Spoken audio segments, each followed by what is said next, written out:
Good day, everyone. Today for my lunch, I'm going to be making some cabbage beef soup, and I'm going to be making it for my lunch, but I'm also going to be making a big pot so that I can water bath can it. Before I start going into that, I have a few things to say, because when I show what I'm making for the day, I'm not teaching you how to do stuff. I'm not pretending that I'm teaching you how to do stuff. I'm showing you what I do on my channel. Okay?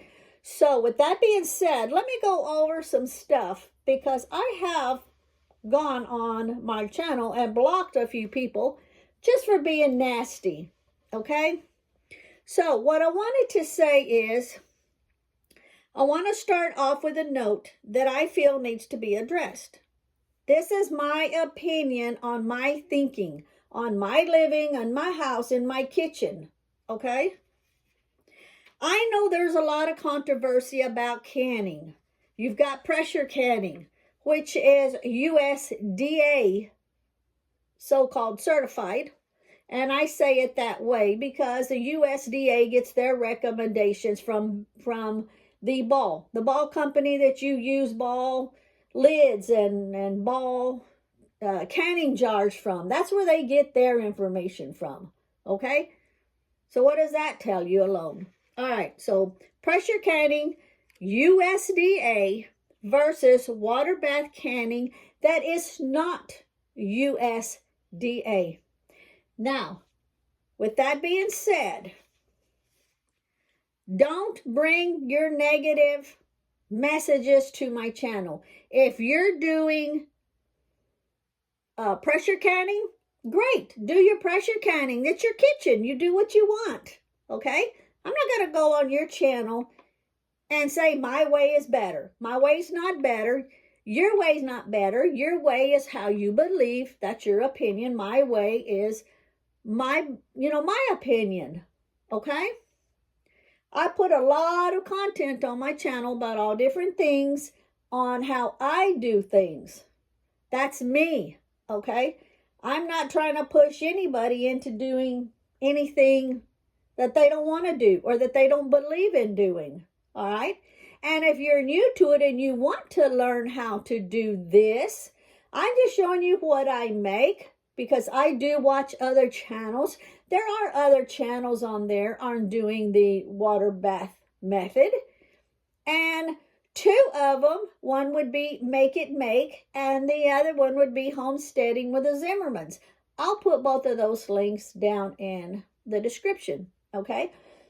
Now, all of the safety regulations, all of that you definitely do want to follow, and they'll show you exactly how they do it. I just show you what I'm making. I don't go in and show you all of that stuff, even though I did show quite a bit of it on the chili that I made the other day.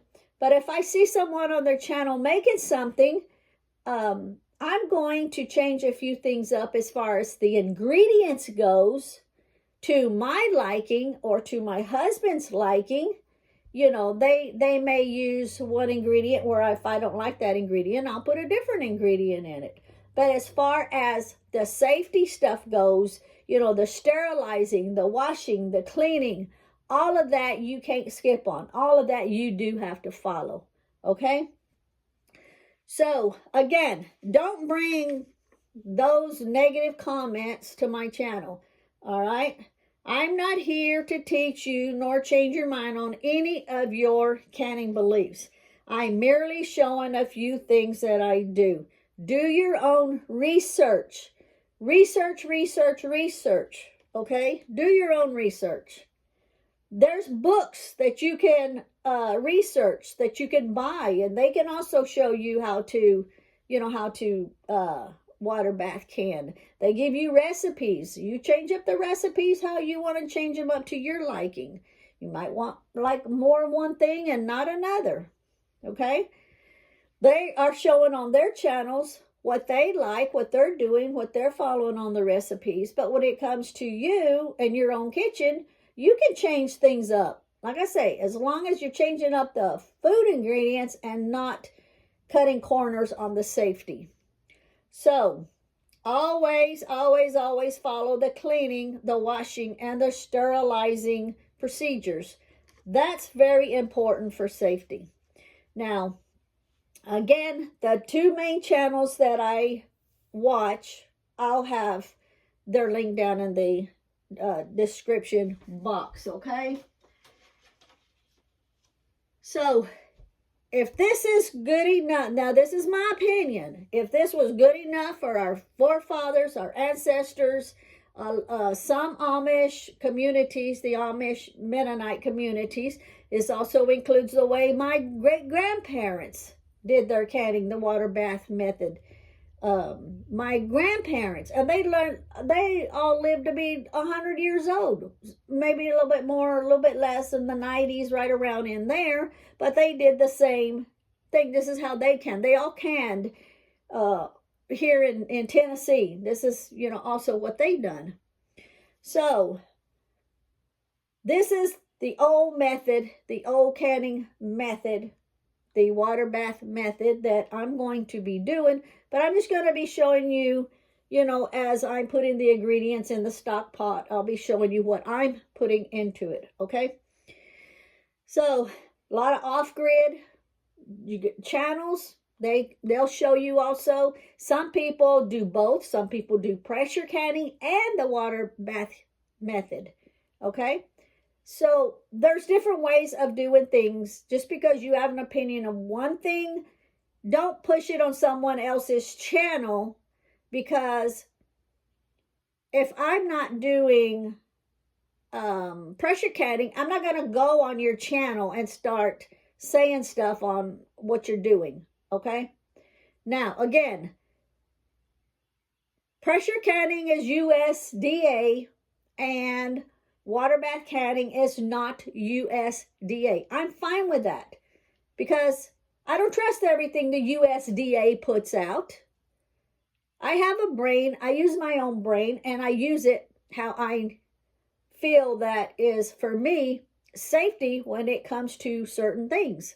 You can go to the store. You can look at the jars. You can look at the cans, and you want to look at the ingredients. You want to look for stuff that says no GMO. You want to look for the stuff that, if it says bioengineered ingredients, I don't buy it. That's like synthetic stuff in your food. If it says the word synthetic, there's different words that they use, that they put in. Soy, too much soy.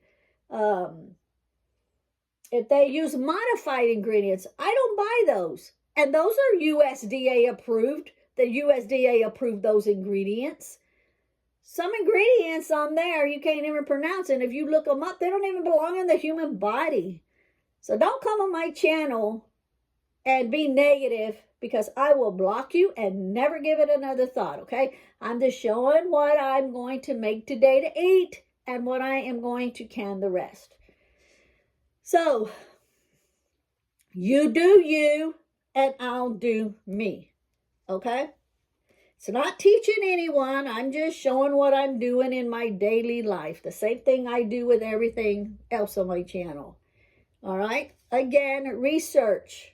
If you're inquiring about it, research it. Learn for yourself.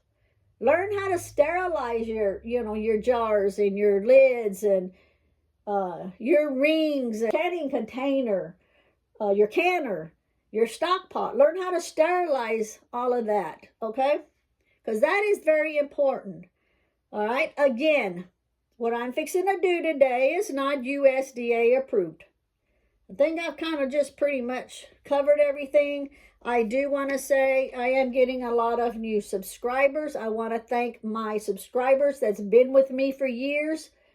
That's what keeps me going on my channel, showing all the different things on my channel. And if you go to the playlist, there's all kinds of things there, not just it pertaining to food. Okay, last year I dehydrated the foods This year, I'm going to be doing what my ancestors did, what my great-grandparents did, what my grandparents did. So I wanted to say thank you to the subscribers that's been with me for a while. And I want to say thank you to the new subscribers that has also come in. All right. Now, also, too, I've got mods that also watch my channel, and they have my full permission if they see something negative or nasty on there, just to delete you and be done with it, okay?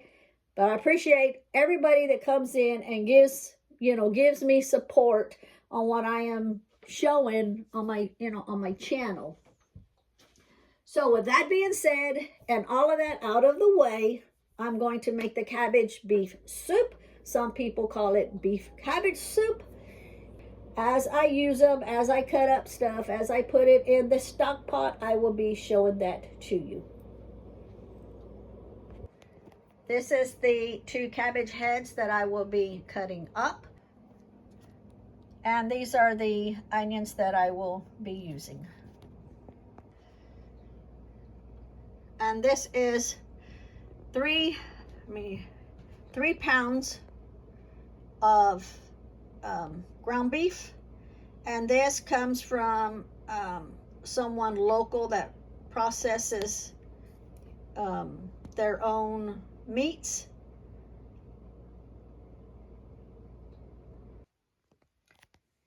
I will also be adding some celery, which will be washed, trimmed, and then cut up or diced.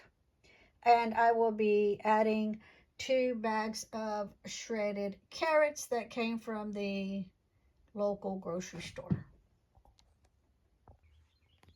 Okay, so I have cut up the cabbage, and now I am ready to cut up the celery since I've already got it all washed and cleaned, and I'll be back. Okay, so I have added the celery. I'm going to add 1 quart of water just for now so it can be soaking the cabbage. And I will adjust the water if I need more later as it is cooking. And next I will put in the carrots. Okay, so the carrots are in, and I am going to add in 1 quart of water. I do have a filter on my water, so it is filtered water. I'm cutting up the onions right now, and then I'm going to put them on the stove. Okay, so the onions are being cooked down a little bit in the pan with a little bit of extra virgin olive oil. While this is being cooked on the stove, I am going to add these stewed tomatoes. Okay, so I've got the stewed tomatoes and diced tomatoes poured in the stock pot. Okay, I've added the 2 instant beef cubes so that when I get ready to put it on the stove, it'll be in there. Okay, so now I am going to be adding the 46 ounces of tomato juice.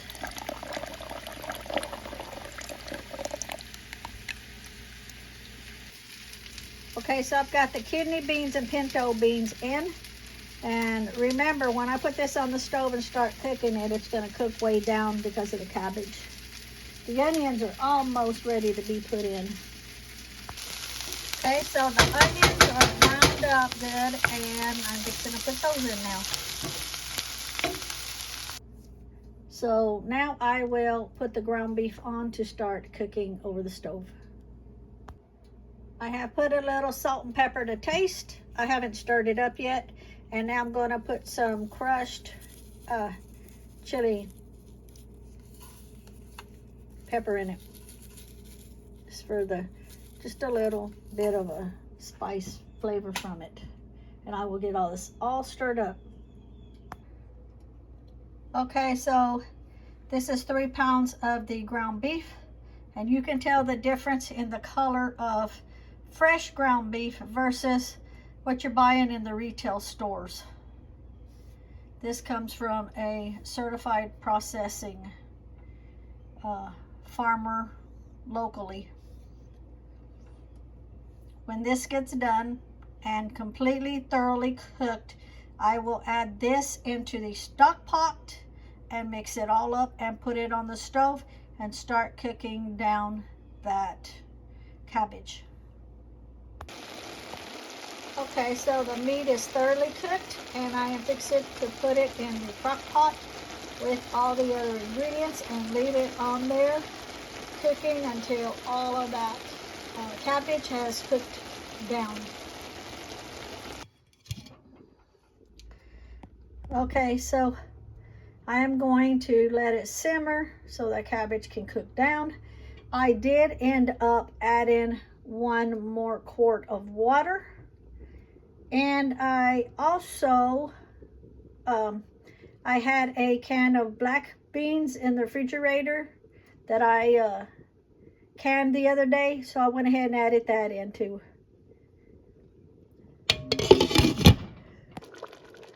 Okay, the cabbage is doing good. The cabbage is not quite there just yet. It still needs to cook down some more, so we will be back. So it's been probably about 35 minutes so far. And I had it down to medium and I turned it up between the little bit higher than medium. Okay, it is looking really, really good. Now, I'm thinking I might need just to add a little bit more water. It is a soup, and so I want to fill the jars up with, leaving it about 1 inch below the neck, but I want to put like 3/4 of the ingredients and then 1/4 of the liquid part for the soup. So I think I'm going to add in a like a 1/2 quart. There's a lot in here. I'm gonna put a 1/2 quart first, and then I will see how that is, and then possibly add another 1/2. You do you. Some people may like it just like this. Some people may like it thinned out a little more. So at this point, I'm gonna put 1/2 the quart, and chances are I'll end up putting the other 1/2 when I get ready to turn it off in about 20 minutes. And so yeah, when you get to this point, you do you, and leave it or add water, whatever is to your liking. The same with the salt and the pepper, you add that to your liking. I did taste it. It tasted great. I just added a little bit more salt, like 1/2 teaspoon, and I think I'm gonna leave it at that after I add the water. So I did end up putting another quart of water, my filtered water. I will turn off the stove now, and I will switch it to the other eyelet and put my canning jar on this eyelet because it's bigger, and start getting my water ready while I start jarring up the canning jars. I will add to the canner 1/2 cup of white vinegar to the water as it boils, because I have hard water here, and that way I don't get hard water stains on my glasses as they are in the water. So I've just turned the water on. It's not boiling or anything yet. I've got my vinegar, white vinegar, and I'm just going to pour that into the water, and that helps with the hard stains so they don't get on my jars. Also too, once I put in the jars, in the water because it has to be hot, really hot, since the soup is really hot. And then I won't start counting the 3-hour water bath until the water is at a rolling boil. And every time it starts, the water level starts to drop, and I have to add more boiling water from my tea kettle into it. I will also add 1/4 of white vinegar to the water each time I have to add water. Okay, so I have filled up 10 jars. Now I am going to debubble it, and you just run this around each jar, just like that. Get out any bubbles, and I will do that to all the jars, and I will be back. Okay, that's done. Now I have white vinegar here, and what I will do is clean the tops of the jars. I can't do this and look at the phone. I get like turned around all backwards. I will do this to every one of the jars, all on the edge and on the rim, to make a good seal. So I will do that to all of them, and I'll be back. Okay, so the rims have been cleaned with white vinegar. Then I will put the lid and ring on and just finger tight it, just like that. We'll do that to all of them. Okay, so I've got the jars in here. The jars were hot, so the water has to be hot. Now, as you can see, it is not at a rolling boil. I'm going to cover it up. I'm not going to start my 3-hour timer until this gets to a rolling boil, and then I will start the timer for 3 hours. And every probably 45 minutes or so, I'll check it and make sure that the water level is over the lids. Okay, so I went out, fed the dogs, and come back, and it is at a rolling boil. So now I will start the timer for 3 hours.